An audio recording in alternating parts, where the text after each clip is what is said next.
ആശയ സംവാദങ്ങളോട് ക്രിയാത്മകമായി പ്രതികരിക്കാൻ കഴിയാതെ ഉന്നയിക്കുന്ന ആരോപണങ്ങളുടെ മെറിറ്റ് എന്താണ്, വസ്തുത എന്താണ് എന്ന് തിരിച്ചറിയാൻ പോലും കഴിയാതെ പ്രതികരിക്കാൻ തയ്യാറാവുക, അവിടെ ഉത്തരം മുട്ടിപ്പോയാൽ പിന്നെ തെറിയഭിഷേകങ്ങളെ കൊണ്ട് IPH സാഹിത്യങ്ങളെ മുഴുവനും പുറന്തള്ളുക എന്നതൊക്കെയാണ് ജമാഅത്തെ ഇസ്ലാമി അണികളുടെ ഏറ്റവും നല്ല പ്രതികരണ ശേഷി എന്ന് പറയുന്നത്. അർഹിക്കുന്ന നേതാവിനെ ഒരു സമൂഹത്തിന് കിട്ടുക എന്നത് അതുകൊണ്ട് തന്നെ മൗദൂദി അണികളുടെ കാര്യത്തിൽ 100% സത്യസന്ധവുമാണ്. ജമാഅത്തെ ഇസ്ലാമിയുടെ അമീർ മുജീബുർ റഹ്മാൻ മൗലവി ജമാഅത്തെ ഇസ്ലാമിയുടെ സക്കാത്ത് കമ്മിറ്റിക്കെതിരെ വരുന്ന ആരോപണങ്ങളോട് എത്ര ഉഡായിപ്പ് ഉപയോഗിച്ചാണ് മറുപടി പറയുന്നത് എന്ന് കണ്ടപ്പോ ലജ്ജാകരം എന്നല്ലാതെ, അണികൾക്കൊത്ത നേതാവ് എന്നല്ലാതെ എന്താണ് അവരുടെ കാര്യത്തിൽ പറയാനുള്ളത്? സക്കാത്ത് കമ്മിറ്റി ജമാഅത്തെ ഇസ്ലാമി ഉണ്ടാക്കിയത് യാചനയെ ഇല്ലാതെയാക്കാനാണ് എന്നാണ് മൗദൂദി അമീർ തട്ടിവിടുന്നത്.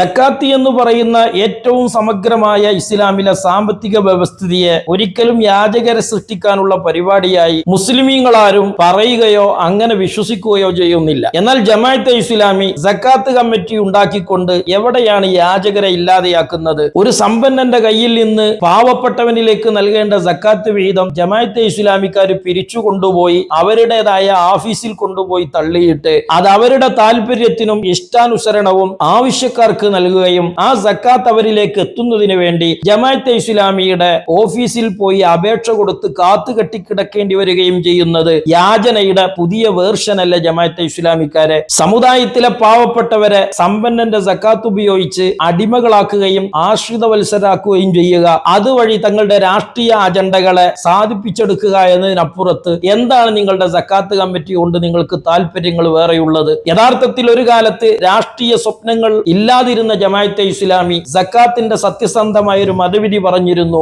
അമുസ്ലിമീങ്ങൾക്ക് സക്കാത്ത് കൊടുക്കാൻ പാടില്ല എന്ന്. എന്നാൽ അത്തരം രാഷ്ട്രീയ താല്പര്യങ്ങളെ ജമാഅത്തെ ഇസ്ലാമിക്കാർ വികസിപ്പിച്ചെടുത്തപ്പോൾ ആ മതവിധിയിൽ ജമാഅത്തെ ഇസ്ലാമി മായം ചേർത്തുകൊണ്ട് സക്കാത്ത് ഫണ്ട് അമുസ്ലിമീങ്ങൾക്ക് കൂടി നൽകാം എന്നതിലേക്കല്ലേ ജമാഅത്തെ ഇസ്ലാമി ഇപ്പോൾ എത്തിപ്പെട്ടിട്ടുള്ളത്. അപ്പോൾ യാചനയെ ഇല്ലാതെയാക്കുക എന്നതല്ല, യാചനയും അതുപോലെ അടിമത്തവും പുതിയ വേർഷനിലൂടെ അരക്കിട്ടുറപ്പിക്കുകയാണ് ജമാഅത്തെ ഇസ്ലാമിയുടെ സക്കാത്ത് കമ്മിറ്റിയിൽ അപേക്ഷ കൊടുത്ത് കാത്തുകെട്ടിക്കിടക്കേണ്ടി വരുന്ന പാവങ്ങളെ സൃഷ്ടിച്ചുകൊണ്ട് ജമാഅത്തെ ഇസ്ലാമി ചെയ്തുകൊണ്ടിരിക്കുന്നത്. സക്കാത്ത് എന്ന് പറയുന്നത് ഇസ്സത്തുള്ള ഒരു ജനതയെ വളർത്തിയെടുക്കാനുള്ളതാണ്. അതിലും മുസ്ലിമീങ്ങൾക്കാർക്കും തർക്കമില്ല. ഓരോ സമ്പന്നനും അവന്റെ അർഹിക്കുന്ന വിഹിതം തന്റെ തൊട്ടടുത്തുള്ള തനിക്ക് കടപ്പാടുകളുള്ള പാവപ്പെട്ടവന്റെ അടുക്കളയിൽ അവന്റെ കൈകളിൽ വളരെ മാന്യമായി എത്തിച്ചു കൊടുത്തുകൊണ്ട് അവന് സ്വയം പുനരധിവാസം സൃഷ്ടിക്കുവാനും ഉയർന്നു വരാനുമുള്ള സാമ്പത്തിക സ്രോതസ് ഉണ്ടാക്കുക എന്നത് സക്കാത്തിന്റെ ഏറ്റവും നല്ല ഒരു ലക്ഷ്യമാണ്. ആ ലക്ഷ്യം നേടിയെടുക്കുന്നതിനോ അങ്ങനെ ഒരു ലക്ഷ്യം സക്കാത്ത് കൊണ്ട് സാധ്യമാവില്ല എന്നോ സക്കാത്ത് കമ്മിറ്റിക്കെതിരെ വിമർശനം ഉന്നയിക്കുന്ന ആരും ആരോപണങ്ങൾ ഉന്നയിച്ചിട്ടേ ഇല്ല. എന്തിനാണ് അരിയെക്കുറിച്ച് പറയുന്നിടത്ത് ജമാഅത്ത് അമീർ പയറിനെ കുറിച്ച് ക്ലാസ് എടുക്കുന്നത് എന്നതാണ് മുസ്ലിമീങ്ങൾക്ക് അറിയാത്തത്. അള്ളാഹുവിന്റെ മഹാനായ പ്രവാചകന്റെ മുമ്പിൽ വന്നുകൊണ്ട് കൈനീട്ടിയ പ്രവാചകന്റെ കാലഘട്ടത്തിലെ ഒരു സുഹൃത്തിനോട് അള്ളാഹുവിന്റെ റസൂൽ നാണയത്തൊട്ടുകൊണ്ടല്ല പ്രതികരിച്ചത്.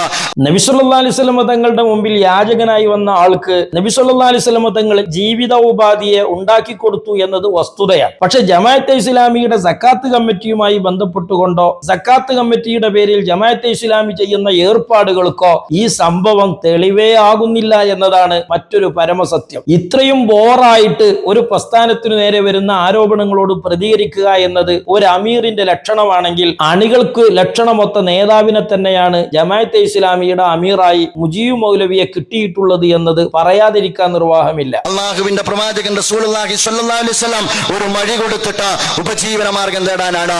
നബി സല്ലല്ലാഹു അലൈഹി വസല്ലം തങ്ങൾ ആ യാചകനായി വന്ന ആൾക്ക് മഴ കൊടുത്തത് ജമാഅത്തെ ഇസ്ലാമിക്കാരെ സക്കാത്ത് കൊണ്ട് ഉപയോഗിച്ചുകൊണ്ടാണോ? നിങ്ങൾ സക്കാത്ത് കമ്മിറ്റിയുടെ പേരിൽ നൽകുന്ന വീടും ഓട്ടോറിക്ഷയും ഒക്കെ നബി സല്ലല്ലാഹു അലൈഹി വസല്ലം തങ്ങൾ സക്കാത്തായി നൽകിയിട്ടുണ്ടായിരുന്നു. അങ്ങനെയായിരുന്നോ സക്കാത്ത് നബി സല്ലല്ലാഹു അലൈഹി വസല്ലം തങ്ങൾ വിതരണം ചെയ്തിരുന്നത്?